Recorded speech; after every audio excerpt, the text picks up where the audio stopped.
कि एक 18 साल का गेमर अपना घर बना पाएगा फोर्टनाइट में। आजकल इंडिया में सब गेमर बन गए हैं। 6 महीने में प्रो प्लेयर बनना है, स्पॉन्सरशिप लेनी है और बस खत्म, दैट्स इट। इससे आगे कोई सोचता ही नहीं है। पर जब दुनिया ई स्पोर्ट्स को ओलंपिक लेवल तक ले जा रही है, हम अभी भी फ्री फायर और रील्स टूर्नामेंट में अटके हुए हैं। But Indian esports scene इतना लेम क्यों है? चलिए ब्रेक डाउन करते हैं। पहली चीज है प्रोफेशनलिज्म की कमी। यहाँ पर प्रो प्लेयर का मतलब होता है एक यूट्यूबर चैनल खोलो, 2 टूर्नामेंट्स जीतो और बायो में लिख दो गेमिंग इज माई पैशन। ना कोई प्रोफेशनल कॉन्ट्रैक्ट्स, ना प्लेयर ट्रेनिंग सिस्टम, ना ही proper team management. But internationally players के पास full time coaches, psychologist, even fitness trainer भी होते हैं। बट हमारे यहाँ 2-3 दोस्त मिलकर टीम बनाते हैं और फिर एक्सपेक्ट करते हैं कि डोटा 2 का वर्ल्ड कप ही जीत लेंगे। अब बात करते हैं इंफ्रास्ट्रक्चर की। हमारे टूर्नामेंट्स के गेमिंग सेटअप देखोगे तो लगेगा किसी शादी के टेंट में गेमिंग हो रही है। इस बात से सभी एग्री करेंगे कि हमारे यहाँ रिसोर्सेज की कमी है। Slow internet connection, outdated specs वाले पीसी, और अगर आप कहीं से जोड़ तोड़ कर इन सब का जुगाड़ कर भी लेते हैं तो ऑडियंस टूर्नामेंट को इंपॉर्टेंस ही नहीं देती। ग्लोबल लेवल पर डेडिकेटेड ई स्पोर्ट्स एरेना बनते हैं, बट हमारे यहाँ तो कुछ जगह ऐसी काम नहीं करता और कुछ जगह पिंग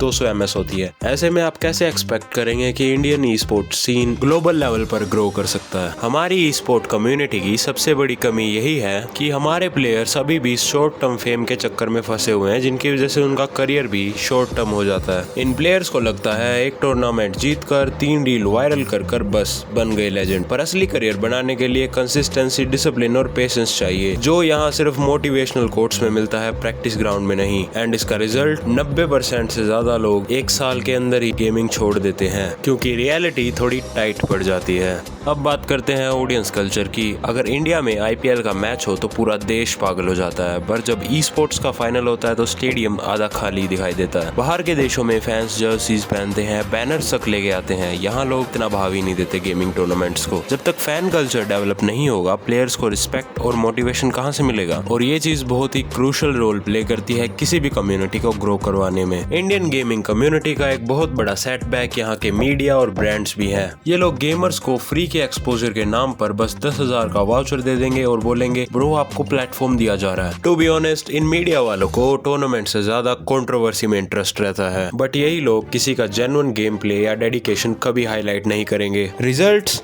सर्कस हमेशा फ्रंट पेज पे आता है, जबकि असली टैलेंट पीछे दबा रह जाता है। अब इसमें सारी गलती मीडिया और ब्रांड्स की नहीं है, कुछ गलती हम ऑडियंस की भी है, क्योंकि हम ही ऐसी चीजों पर ज्यादा क्लिक करते हैं जिससे उन्हें इनकरेजमेंट मिलता है। अगर अब हम ध्यान दें तो चाइना, कोरिया, USA जैसे देश ई स्पोर्ट्स को ओलंपिक स्पोर्ट्स की तरह ट्रीट करते हैं। Structured league, scouting system, player salaries. India में रैंडम क्लैन बनाकर 5 टूर्नामेंट खेलेंगे और फिर डिसोल्व हो जाएंगे। कोई 5 साल का प्लान नहीं, कोई स्काउटिंग नहीं, कोई एकेडमी नहीं। और जब इंटरनेशनल इवेंट होते हैं, हमारी टीम पहले राउंड में आउट हो जाती है। फिर सब ट्विटर पर लिखते हैं गुड गेम ब्रो, अनलकी लिख के निकल जाते हैं। कोई अकाउंटेबिलिटी लेने को तैयार ही नहीं होता। और सबसे बड़ी प्रॉब्लम तो ये है कि लोग ट्रेनिंग कम करते हैं और ट्रोलिंग ज्यादा करते हैं। Instead of building each other up, Indian gamers एक दूसरे से भिड़ते रहते हैं और इन कंट्रोवर्सीज का फायदा उठाते हैं मीडिया और ब्रांड्स। एंड इसके पोलर अपोजिट, बाहर के प्लेयर एक दूसरे को गाइड करते हैं। यहाँ तो 10-12 साल के लड़के भी कोचिंग देने लग जाते हैं बिना खुद कुछ अचीव किए। क्या ये कल्चर इंडियन ई स्पोर्ट्स को ग्रो करने देगा? मुश्किल है, बट फिर भी होप है, लेकिन हमें इसके ऊपर काम करना पड़ेगा। वैसे इंडिया में टैलेंट या पैशन की कमी नहीं है, लेकिन जब तक प्रोफेशनलिज्म, इंफ्रास्ट्रक्चर और ऑडियंस कल्चर बेटर नहीं बनेगा, इंडियन ई स्पोर्ट्स को दुनिया सीरियसली नहीं लेगी। गेमिंग के नाम पर सिर्फ 1-2 टूर्नामेंट जीत लेना और 2-3 रील वायरल कर देना काफी नहीं है, बट इसकी जगह रियल काम चाहिए। एंड ये तभी पॉसिबल होगा जब हम इंडियन ई स्पोर्ट्स सीन को सीरियसली लेंगे। एंड मोस्ट इम्पोर्टेंटली, इस सब पर आपका क्या टेक है? आपके हिसाब से वो 3 चीजें क्या हैं जो हम एज एन ऑडियंस कर सकते हैं to improve our audience culture? Comment कर जरूर बताएं। और अगर आपको ये वीडियो अच्छा लगा तो इसे लाइक और शेयर करना मत भूलेगा। मिलते हैं नेक्स्ट वीडियो में, तब तक के लिए सीरियस गेमिंग करो और चोमू बनने से बचो।